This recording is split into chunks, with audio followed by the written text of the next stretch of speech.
नमस्कार साथियों, मैं एडवोकेट राहुल तोमर आज आपके साथ section 406 criminal breach of trust discuss करने जा रहा हूँ। रिसेंटली मेरे पास एक केस आया है जिसमें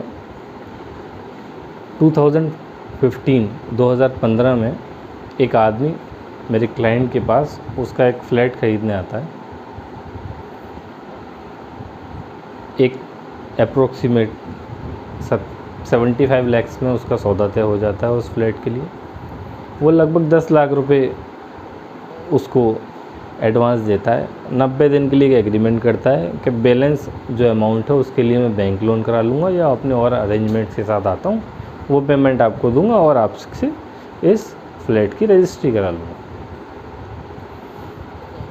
90 दिन बीत जाते हैं,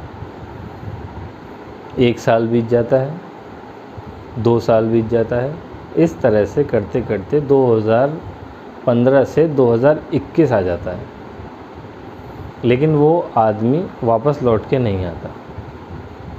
लेकिन इसी बीच में 2019 में मेरे क्लाइंट द्वारा 2015 से 19 तक जब वो बयाना देने के बाद भी मकान की रजिस्ट्री कराने नहीं आया, तो एक दूसरे ग्राहक को कुछ कम दाम में सौदा तय हो जाने पे वो प्रॉपर्टी बेच दी गई।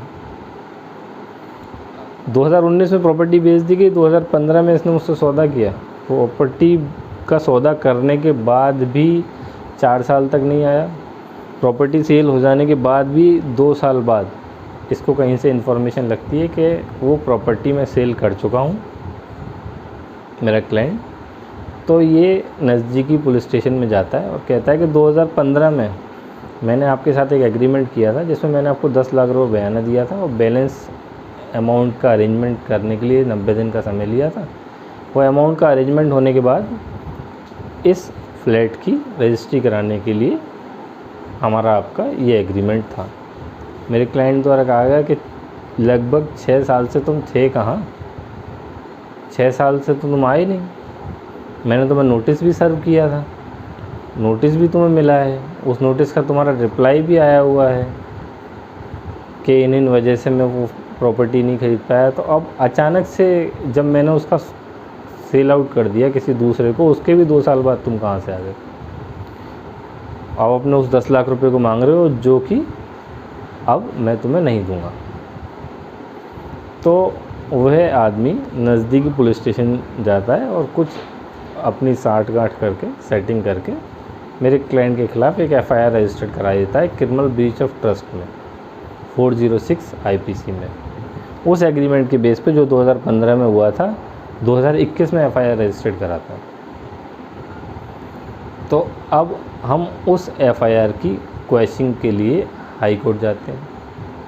हाई कोर्ट में ये हमारी एक प्रेयर रहती है कि 2015 का एग्रीमेंट है। 468 सीआरपीसी में जो लिमिटेशन है वो ये कहती है कि 406 आईपीसी में 3 साल की पनिशमेंट है, तो 3 साल तक ही इसकी लिमिटेशन होनी चाहिए। वह व्यक्ति 3 साल तक ही कोर्ट का दरवाज़ा खटखटा सकता था, और वो भी एक सिविल नेचर का मैटर था।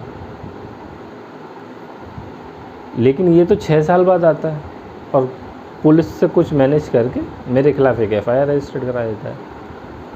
तो जब हम इस मैटर को लेके हाई कोर्ट जाते हैं, तो वहाँ हमने जो प्रीवियस लॉ है इस तरह के इंसिडेंट्स का, घटनाओं का, वो हाई कोर्ट में हमारे द्वारा प्रेजेंट किया जाता है, कोर्ट में बताया जाता है। उसी में से एक जजमेंट है जो मैं आज आपके सामने बता रहा हूँ। इस जजमेंट का नाम है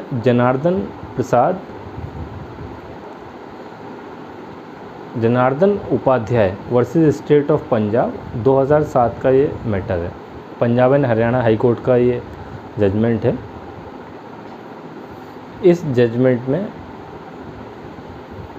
जो कोर्ट द्वारा कहा गया है कि 99 में एक एफआईआर रजिस्टर्ड होती है, 2004 में उसमें चालान फाइल किया जाता है, 99 से लेकर 2004 के बीच में जो गैप है वो कंसिडर ना करते हुए कोर्ट जो 99 की घटना पे 2004 में जनवरी 2004 में चालान दाखिल किया गया चार्जशीट, उस पर जुलाई 2004 में कॉग्निजेंस लेके मुलजिम को समन कर देती है। मुलजिम जब उसको लेके Punjab and Haryana high court में जाता है तो हाई कोर्ट उस एफआईआर को क्वैश कर देती है कि 406 में जो पनिशमेंट है वो 3 साल है, और 468 सीआरपीसी ये कहता है कि जिस सेक्शन की धारा की जो सज़ा है उसकी लिमिटेशन भी वही है।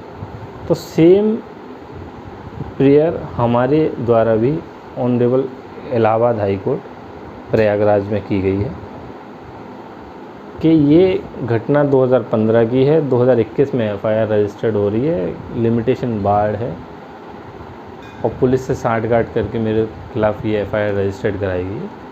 तो मेरी प्रेयर है कि इस एफआईआर को क्वैश किया जाए। ऑनरेबल हाई कोर्ट द्वारा हमारी इस प्रेयर को कंसिडर किया गया और हमारे फेवर में जजमेंट पास की गई। तो अगर आपके साथ भी इस तरह की कोई घटना घटित होती है जिसमें कि लिमिटेशन के बाद में कोई कार्रवाई शुरू की गई, तो आप भी इस जजमेंट का सहारा लेके Janardan Upadhyay versus state of Punjab 2007 अपने खिलाफ़ की गई उस कार्रवाई को ऑनरेबल हाई कोर्ट से क्वैश करा सकते हैं। Thank you.